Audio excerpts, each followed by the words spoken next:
Alexandre de Moraes dá 48 horas para o Google identificar quem publicou a minuta do golpe. Só que a gente tem um problema muito grande aí. Não tem como garantir que o Google vai ter essa informação.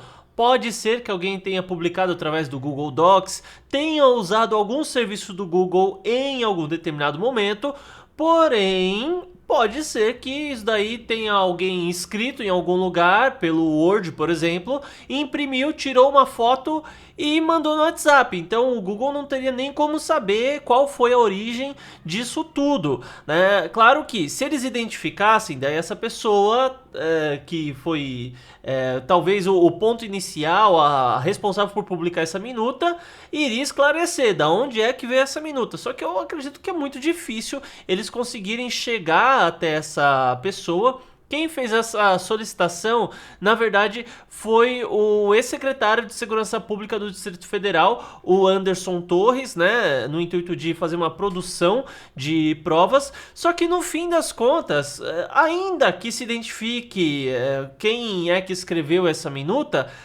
ainda assim, isso não tem nada a ver com o Bolsonaro. O fato de alguém ter impresso, ter mostrado isso para o Mauro Cid, não significa que de fato o Bolsonaro iria aplicar um golpe. Na verdade, nem essa minuta significa que existia o intuito de aplicar um golpe. Por quê? Uma minuta de estado de sítio não significa que nem que o Bolsonaro vai colocar um estado de sítio, e que é quando as Forças Armadas tomam conta do Brasil, passando por cima do Congresso e de outras questões que existem em relação às leis e tudo mais, né? Então, assim, mesmo que o Bolsonaro tivesse cogitado esse estado de sítio, de fato, existir uma minuta falando de estado de sítio ainda não é um crime. Para que haja um crime, é necessário que ele tenha o intuito de ter tomado a República Federativa Brasileira e tenha, no mínimo, tentado começar esse negócio, tá? Se ele começou, agora eu vou fazer isso, isso e isso, que é o próximo passo para tomar a República Federativa Brasileira, e no meio do caminho foi impedido por algo. Então isso é uma tentativa de crime, é uma tentativa de golpe, né? Uma tentativa de golpe, de fato é um crime. Só que até agora ninguém conseguiu provar nada, né? E com todo esse vazamento de conversas do Mauro Cid, o processo está se enfraquecendo cada vez mais, e é por isso que eles estão começando a levantar essa história da ABIN paralela, que o Bolsonaro supostamente usaria o serviço de inteligência brasileira para investigar opositores, né? Só que assim, também é porque o caso está muito fraco, então eles decidiram ressuscitar isso porque eles querem dar um jeito de deixar o Bolsonaro inelegível para 2026. Tá todo mundo correndo de forma desesperada com esse processo para tentar deixar o Bolsonaro inelegível. Com isso, a gente viu que a base de todo esse processo era o Mauro Cid. O Mauro Cid é que era o epicentro ali, né?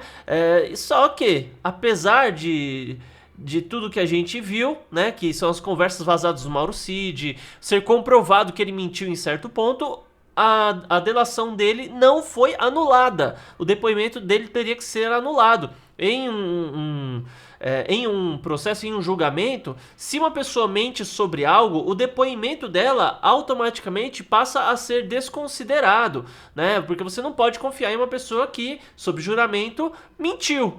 Só que o Alexandre de Moraes, né, assim, eles não têm mais nada contra o Bolsonaro. Tem o depoimento do Mauro Cid. Só que até o depoimento do Mauro Cid fala que o Bolsonaro buscava, né, até certo ponto, encontrar alguma prova que houve fraude aí para uma fraude para a vitória do Lula. Como eles não encontraram fraude nenhuma, Bolsonaro não fez nada. Agora, se tivesse encontrado uma fraude, sim, deveria haver algum tipo de intervenção para resolver esse problema, né? Existem aí vários gráficos que as pessoas apontam, nesse ponto aqui o gráfico ele sobe muito rápido, aqui ele cai, daí o Lula tem uma quantidade grande de votos aqui nessa região, aqui teve 100%, aqui tá estranho, teve isso, teve aquilo, teve isso, teve aquilo. Só que nada que foi apresentado até agora é um ponto definitivo para bater o martelo. Sim, aqui prova que houve fraude, por causa dessa fraude o Lula ganhou. Isso não apareceu até o momento, né? Não significa que não exista, mas a gente não tem uma prova definitiva. A gente só tem coisas estranhas. né? E assim, o fato de ter um gráfico subindo um pouco mais ou um pouco menos, no fim das contas, não prova, tá? Eu sinto te dizer, eu sei que muita gente pensa diferente de mim, mas existem indícios, mas não existe uma prova. O ideal é que pudesse tudo ser auditado de uma outra forma, ter outros métodos, enfim. Mas a questão é, Bolsonaro não conseguiu prova nenhuma, então ele não fez nada.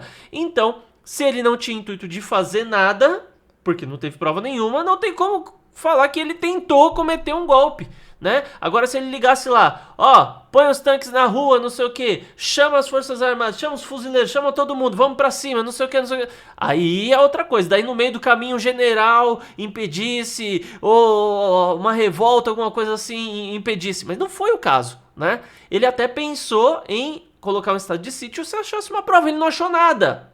Ele não achou nada. Então ele não fez nada, nem tentou fazer nada, entende? Então, essa minuta, inclusive, uma minuta mal escrita, uma minuta com vários erros de português, uma minuta aparentemente amadora, é alguém que pesquisou algumas coisas na internet, jogou lá um texto, até se tivesse usado o ChatGPT, eu não sei se já existia ChatGPT na época, né? Mas pelo menos já sairia bem escrito o negócio, mas aparentemente não foi. E agora estão querendo saber a origem dessa minuta, quem é que escreveu, quem é que pelo menos publicou, fez a primeira publicação disso na internet. Só que eles questionaram o Google, mas pode ser simplesmente que o Google responda, eu não sei, não faço ideia, não tem informação sobre isso. E pronto, né? Mas comente aí o que você acha a respeito do assunto, aproveita e se inscreva no canal, ativa o sino das notificações e deixa um like no vídeo. Até mais.